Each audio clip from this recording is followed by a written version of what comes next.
Ladies and gentlemen, welcome back to another video on the Volvo Sleeper Build, proudly brought to you by eBay. In the last video, we got this car to fire up, but we didn't really get it to idle because it didn't have a cooling system, and we definitely didn't get it to drive. So, in this video, ladies and gentlemen, we are going to get this thing to idle, reach operating temperature, and hopefully gonna get to drive it.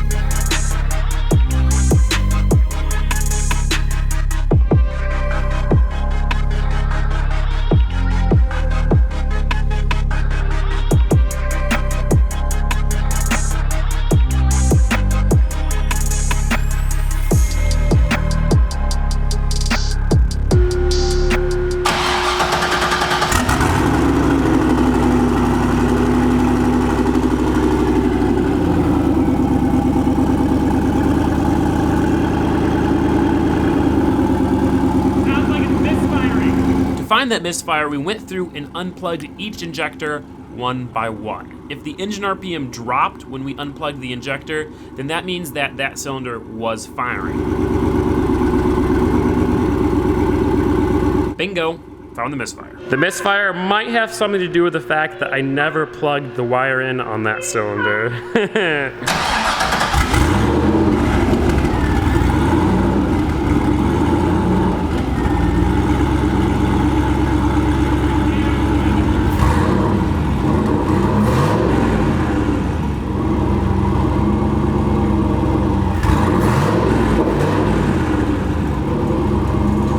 Well, that went way better than I was expecting. Power steering system held fluid. The cooling system held fluid. I think there aren't any leaks in that. Very successful. We got the engine to reach operating temp. It burnt off all the crap from the heat wrap and all the other stuff. Seems like we're good. It had good oil pressure. Freaking awesome. Now, a couple things. It's missing a cold side of the turbo kit. So we're gonna get that finished today. We're going to get the intercooler back in there and then actually plumb up the heat exchanger, get the pump in there, and then hopefully that's it for the engine stuff.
So after welding on those bungs, running some hoses, doing some wiring, and filling it with coolant, you go ahead, turn our key on, fuel pumps go, and, oh, there we go.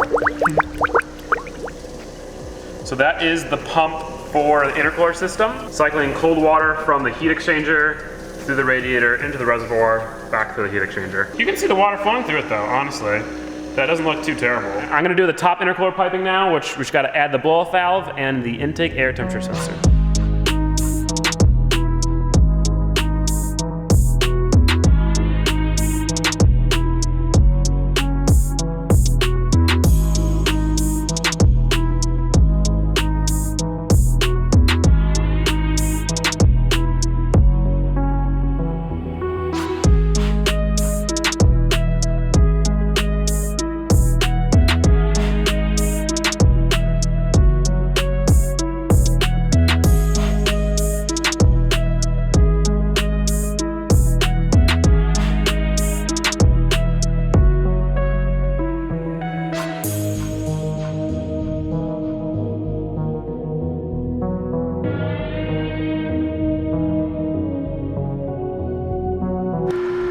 Oh no, goodness gracious. It's okay.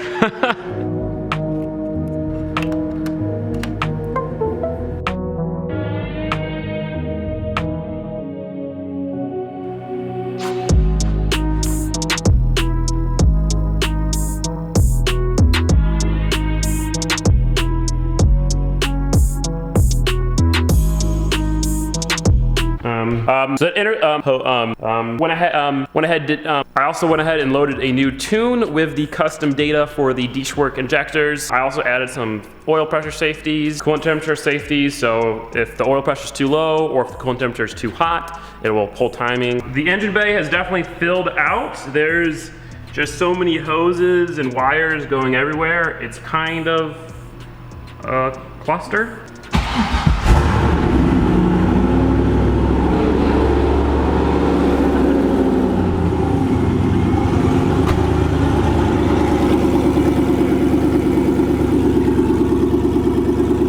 Coolant temp 199. It flashed 200. Oh, the fan's on. The fan's on. That's good. Good stuff. Good stuff. Okay. Mostly things worked. I just overflowed the power steering because I filled it up while it was running. That was a bad idea. The fan I put on this thing is just some old fan I found laying around the shop, and it is not powerful enough to bring the coolant temp down. As soon as the fan kicks on, the coolant temp doesn't go up anymore, but doesn't bring it back down. So we'll have to get like a Mishimoto race fan, and that will be more than enough.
So the brakes are totally finished, and I'm trying to bleed the system so I can drive the car, but I cannot get two of the calipers to push out anything other than air. These front Volvo calipers are really weird because they have 3 bleeders. I have an idea for a device I can build which will hopefully help.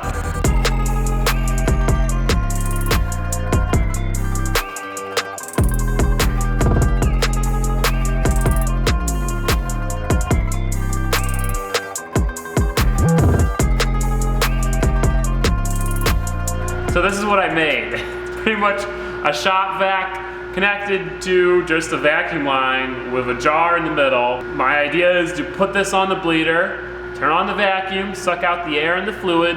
The fluid will get stuck in the jar, the air will go into the vacuum, we'll get all the air out of the system. Wrap the bleeder loose, turn on the vacuum.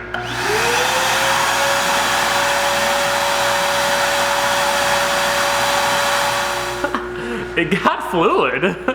I mean, that might have actually worked.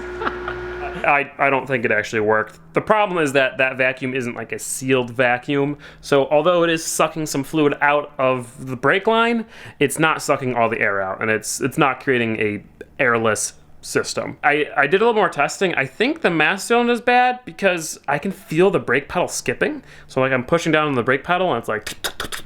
Either way, I ordered a new brake master, so we'll get that tomorrow, install it, bleed the brakes then. Now, here's the exciting part. We got the drive shaft. So this is our custom beefy boy drive shaft. On one side, we have the T56 flange with a slip yoke. Then we have this big 3.5-inch diameter steel tube with the Ford A8 flange on the rear. travels nicely, expands and contracts. Now we just gotta bolt it up. Oh, and we gotta do some clearancing.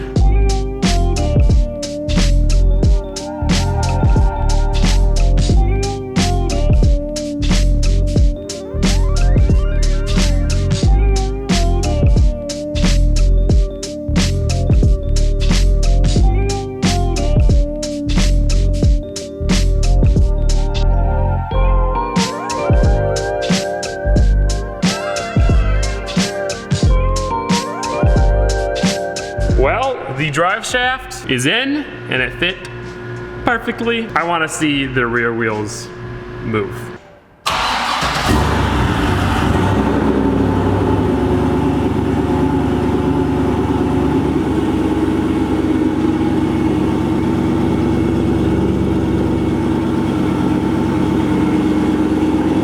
It works! It's driving!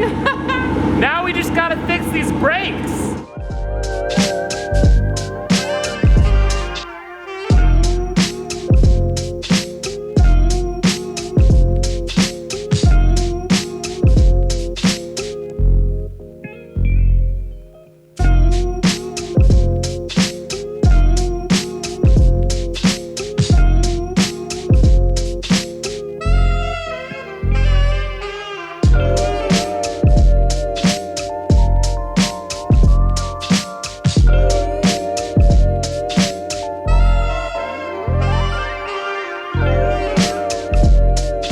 The new master cylinder is in. I'm gonna press the brake and see if it has that same skipping feel.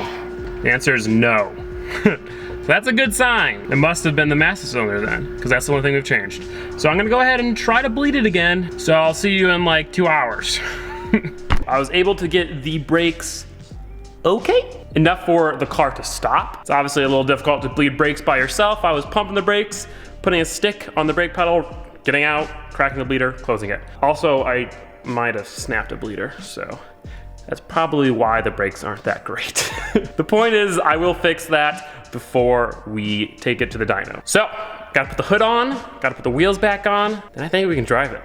Unfortunately, this is not a Miata hood. It's massive and it's steel. So this may be interesting. Let's try it. I mean, that's close enough, right?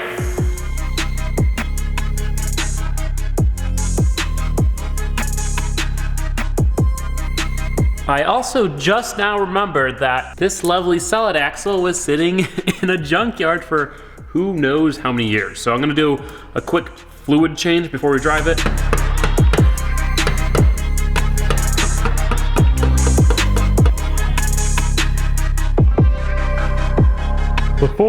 Before, and after.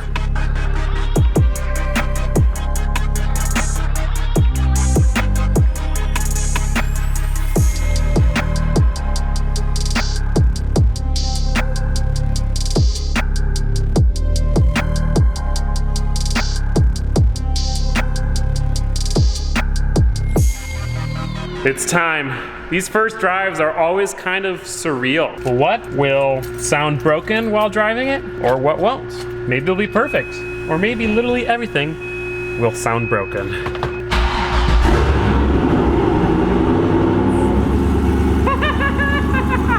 Hearing this noise with the hood closed is great. Oh my goodness.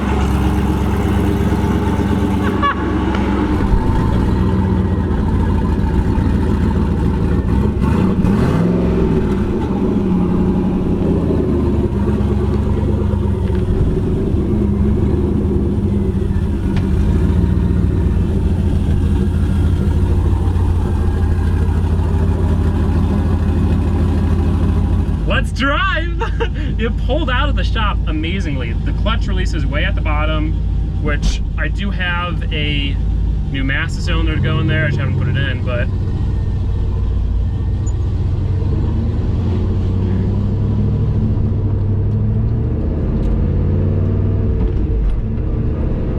second, third, fourth.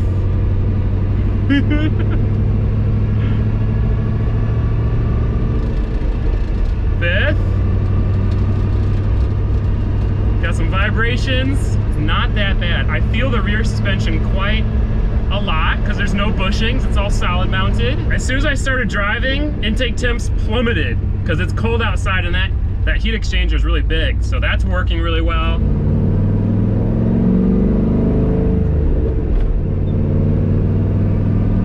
Coolant temp is perfect. It drives good. It drives really good. It's definitely not a car that you should drive with boots on because I keep not pushing the clutch down all the way. Oh, it's boaty. It's very boaty. Going around that corner.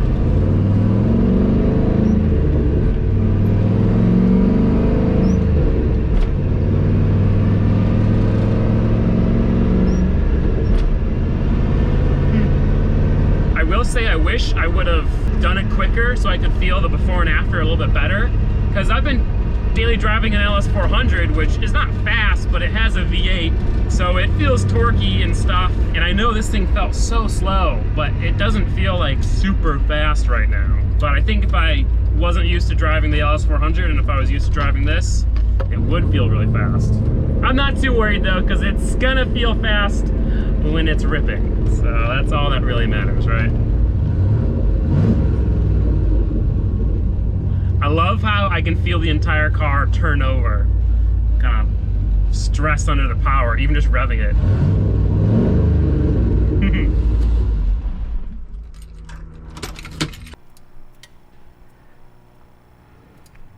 I don't know if you guys can hear that. That's the sound of the steel now contracting because it's cooling off.